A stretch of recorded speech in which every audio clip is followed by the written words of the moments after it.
Welcome back to another section in Chapter 8. Today we're going to be looking at rational functions. We've been adding and subtracting, multiplying and dividing rational expressions. Now we're going to look at graphing them. So we're going to have y equals or f of x equals for some of these. And there's going to really be two big types of rational functions. And we'll do different things with each type. Our learning targets. The first one is I can graph rational functions.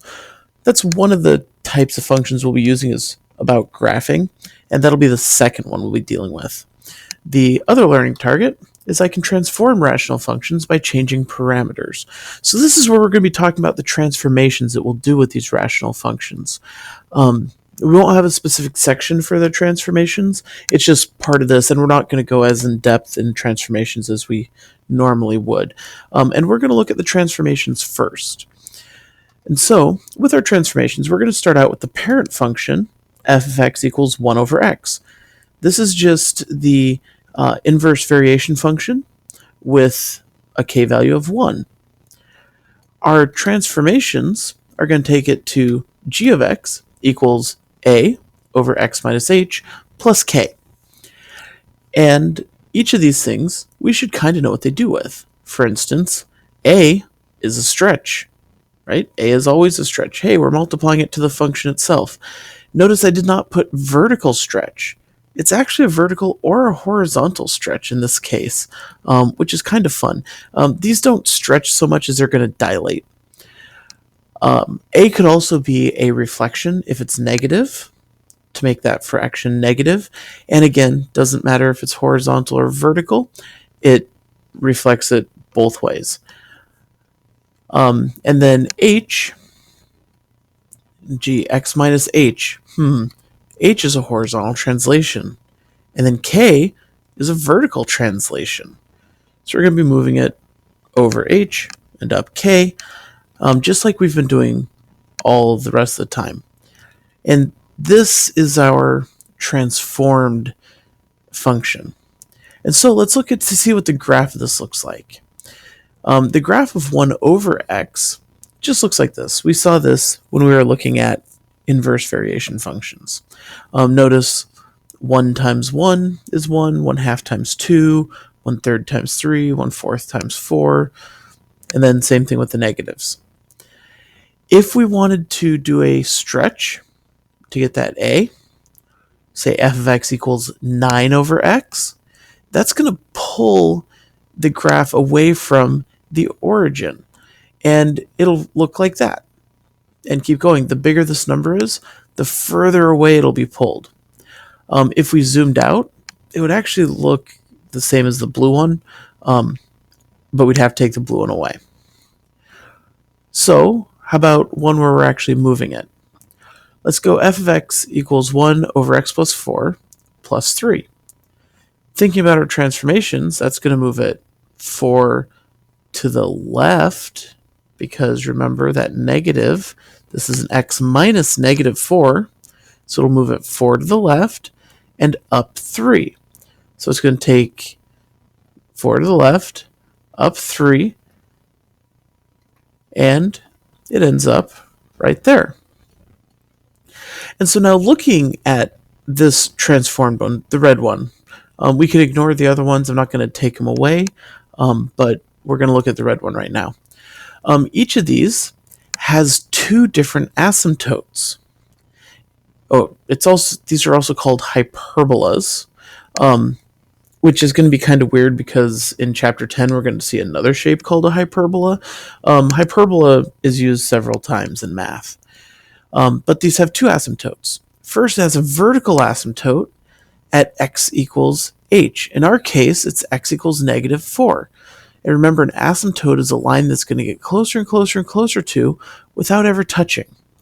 So we have a vertical asymptote at x equals h, and we have the domain. X can equal anything at once except for that value. Then we also have a horizontal asymptote at y equals k. Notice it's getting closer and closer and closer to that, but not touching it. And the range y will equal everything except for that value. So y doesn't equal k. And then these functions, we have a couple vocab words here. One is a continuous function. A continuous function is a function that does not break. Pretty much every function that we've ever dealt with, lines, quadratics, polynomials, exponential, logarithmic functions, you can draw them without lifting up your pencil. That's continuous. These guys are discontinuous functions because they have a break in them. It goes from here, it goes down, and then it starts up there again. And there's this hole where it's not touching. That would be a discontinuous function. We'll be seeing a few more discontinuous functions in Chapter 9, but this type is also one. Does that mean much? No, except that the domain has a number in it that it can't equal. So this is what we're going to work with transformations. Yes, you're going to be graphing them, but when you graph them, I'd start out with, where are the asymptotes? Hey, we moved left 4, we moved up 3. I'm going to put my asymptotes there. It's a positive, and so we're going to sketch the graph where it needs to be. The other type of rational functions we're going to be dealing with look like what we've been adding, subtracting, multiplying, and dividing. They're going to look like a polynomial divided by a polynomial. And what we're going to do is we're going to find the zeros, the vertical asymptotes, the horizontal asymptotes, and the holes in the graph. None of these are very difficult to find, and we've pretty much found them all. We just haven't known that yet. So we're going to start with our rational function. It's just a polynomial divided by a polynomial. The first thing we're going to look at is the horizontal asymptotes, which is what the end behavior is. No, I don't have a dance for this one, sorry, but it's the end behavior. This is the most difficult looking to find, but it actually is really, really easy and takes almost no math at all. So what we're going to do is we're going to look at the degree of both the top of the fraction and the bottom of the fraction. And remember, the degree is just going to be the highest exponent in each of the polynomials. And then we're just going to play the what number is bigger game. If the degree of the top is bigger than the degree of the bottom, then there's no horizontal asymptote. So for example, if we had something like f of x equals x squared plus 3x plus 2 over x minus 3, the degree of the top is 2, the degree of the bottom is 1, so there's no horizontal asymptote. What does that mean? Well, this is the end behavior. It's when x is going to infinity. As x gets really, really big, this x squared gets really, really big, and this x really doesn't mean anything, neither does this 2, or that negative 3. All of these mean less and less and less as x gets really big. So as x is going to infinity and negative infinity, we end up with x squared over x, which could reduce to just f of x equals x. So we actually do have an asymptote. It's y equals x. That's not horizontal, it's not vertical. It's called an oblique asymptote. And so if we zoomed out really far on this function, we'd end up with something that looks like a line, y equals x. There'd be a little bit of funky jazz right in the middle around y equals 0, but for the most part, it would just look like the line y equals x.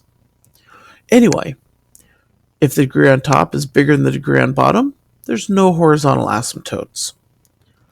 How about if the degree of the top is less than the degree of the bottom? Then y equals 0.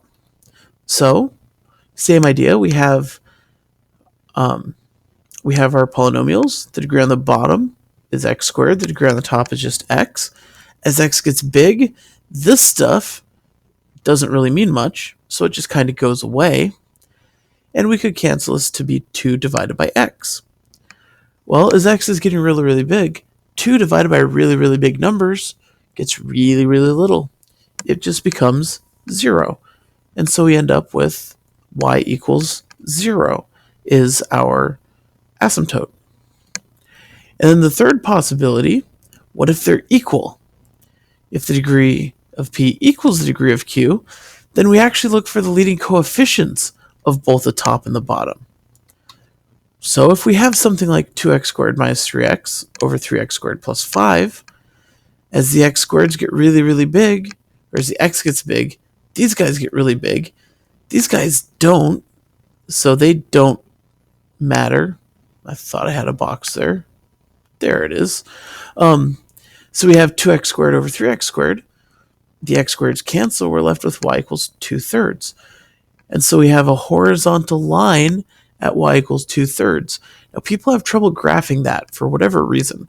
They like to make it a slope, up 2 over 3. No, it's just you go up 2/3, about 0.6666, and you make a horizontal line right there. So don't try and make it a slope or anything. And so that's how we find our horizontal asymptotes. There's either none, it's y equals 0, or you look at the leading coefficients. Notice there's no actual math there. It's just, hey, which one's bigger? Which one's bigger? Which one's bigger? And you could do it just by observation. And we'll see that in a couple minutes. So once we found our horizontal asymptotes, we're going to factor both the top and the bottom, and then we're going to simplify. And that is going to help us with our zeros, our vertical asymptotes, and our holes. For the zeros, so we have a fraction now. What would make a fraction equal to 0? If you have 0 divided by something, that gives you 0. So we just need to make the top 0. So when is the top 0? For vertical asymptotes, that's where x can't happen. Well, what would make a fraction where it can't happen? That would be when the bottom equals 0. And then the holes are those factors that we canceled. What simplified? It was 0 in both the top and the bottom. That becomes a hole. And a hole is somewhere where the function should be, but for whatever reason it's not. It's just a little blip that's not in the graph. And we'll see how to graph those as well. So let's look at graphing some of these. Start with the function f of x equals x squared plus 3x plus 2 over 3 minus x. First step, horizontal asymptotes. We'll look at the degree. We have squared, and we have just 1x. The top is bigger than the bottom, so there's none. Our oblique asymptote, if we were looking for that, would be x. It would actually be a negative x because that negative. And so if we zoomed out, it should look kind of like that, or it's just going downwards. Now we can factor and simplify. So the top factors, x plus 2 times x plus 1, but there's nothing to cancel with 3 minus x. Even if we factor out the negative to make it x minus 3, still nothing to cancel. So we can find our zeros, our vertical asymptotes, and our holes. The zeros are when the top equals 0. See, the x plus 2 equals 0, so x will equal negative 2. X plus 1 equals 0, x equals negative 1. So we have zeros at negative 2 and negative 1. Our vertical asymptote would make the bottom 0. 3 minus x equals 0. Add the x, so x equals 3. And the holes, nothing canceled, so we don't have to worry about any holes right now. So to graph this, we're going to start out with a graph. I'd say appropriately sized. This one is appropriately sized for the values that we have, but we'll actually find out that the graph itself is going to be much, much bigger than this. Anyway, so we have this. We can graph our asymptotes and our zeros. We'll start with the zeros. We have x equals negative 2 and x equals negative 1. So we get our points there. We don't have a horizontal asymptote, but we do have a vertical asymptote at x equals 3, right there. And then we can graph our thing. We can plug in values to see what would be, if it's going to be big or little, like positive or negative. So if we took a value like negative 6, See, that would be a negative times a negative is a positive. 3 minus negative 6 is also a positive, so that's going to be big. Then it's going to hit 0. It's going to go negative. It's going to hit 0 again. It's going to get really big. And then down here, it should be negative the whole time. The graphing calculator can help with this, especially when we get a lot of like asymptotes and zeros right next to each other. The graphing calculator can be very useful in figuring this out. But it's important to have this stuff graphed first. Otherwise, you might not be able to make sense of what's actually happening on the calculator, especially when we get into bigger problems. But we can use that to help, and we get, look, something kind of like this. Hey, it goes that way. But I said there should be something down here, too. If you remember back a little bit earlier, I said that this graph is good for this, but it's not really good for the function as a whole. If we zoom out here, we're going to see that our graph looks kind of like this. We're looking at this part right here, but we zoom out. We have here's our asymptote, and then it comes down here as well. So that's kind of a weird one because it's pretty big. The problem I took this one from didn't actually have graph as part of the instructions, but I wanted to graph it anyway. So let's look at another one. Let's go with f of x equals 5x plus 2 over x plus 1. First thing we need to look at is the horizontal asymptotes. Hey, we have the same degree, which means we look at the coefficients, 5 over 1, horizontal asymptote, y equals 5. Next, we can factor and simplify. Well, it's already factored and simplified. There's nothing to do with it. So we can look for zeros, vertical asymptotes, and holes. And notice these three, it doesn't actually matter what order you do them in. I'd go horizontal asymptote first, then factor and simplify, then zeros, vertical asymptotes, and holes. So zeros, the top has to equal 0. So we'd subtract 2, divide by 5. X equals negative 2/5. Vertical asymptote, the bottom equals 0. Subtract 1. X equals negative 1. And holes, we didn't cancel anything, so there's no holes again. So now we can graph it. Start out with our graph. We can plug in our 0, negative 2/5. Oh, no, horizontal asymptote first, y equals 5. Then vertical asymptote, x equals negative 1. And then our 0 at negative 2/5. Now looking at this one, we know that it's going to hit 0 here, and it's going to get close to this line. Now, if it went up, it would hit this other asymptote. That's not a good thing, which tells us it should go down, which means just from here, it's going to come up like this, hit the 0. It's going to be an asymptote over here. And then on this side, it won't hit 0, which means it's going to be up here and curving down. That it comes with experience being able to look at that, but it is something that you should think about before just saying, hey, I'm going to graph it. Think about what do you think it should look like based on the asymptotes and the point, because sometimes even just plugging these into a graph, into a calculator, can be kind of tricky. But when we plug it in, we're going to get a graph. Looks like that. Looks like what I thought it would look like. We have the piece up here, and then it comes from down here, hits the 0, and goes over. Let's look at one more. F of x equals x squared minus 4x plus 4 over x minus 2. First thing, horizontal asymptote. Well, the degree again is bigger on top, is bigger than the degree on bottom, which means there's none. Next step, factor and simplify. So when we factor, we get x minus 2 times x minus 2. It'll multiply to give us 4, and add to give us negative 2x. Negative 2x is negative 4x. Then we can simplify. And x minus 2 cancels out. Now we can look for our zeros, our vertical asymptotes, and our holes.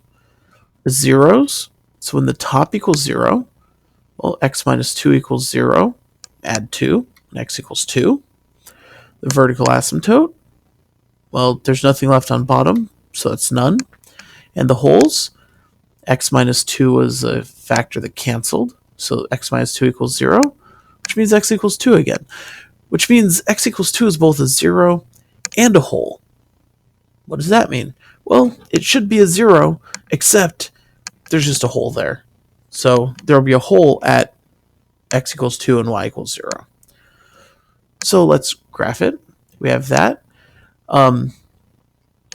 Graph the zeros, and in this case it's also a hole, so it's right there. It's just an open circle instead of a closed circle. A lot of times, like we'll graph the 0, the holes I wouldn't graph until after you draw it because you don't know exactly where it's going to be. I'd graph the line and then put a little open circle where that x value is. But we know it's at 0, so we can put it there. And then what is this graph going to look like? Well, this canceled. This is the graph of f of x equals x minus 2. That's just a line. It's a line. It just has a hole right here where x equals 2 because x can't equal 2. That's our domain here. It's from the beginning. X can't equal 2. And so, again, we're just left with a line. If, say, the hole was at x equals 3, I'd graph the line, then go to where x equals 3, and I'd put the little hole right up there. But again, doing that after the graphing step. Anyway, this is the type of stuff you're doing. We're looking at transforming the functions from the parent function y equals 1 over x. And then we're looking at graphing them by finding the horizontal asymptotes, which, if you notice, is a lot easier than what it looks like from the steps. And then we factor and simplify. And then from there, we can find the zeros, the vertical asymptotes, and the holes, which is stuff that we've already really been doing. We just didn't know there were zeros, vertical asymptotes, and holes.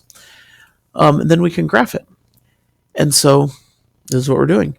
So don't forget to leave a comment, and I will see you in class, and I will see you then.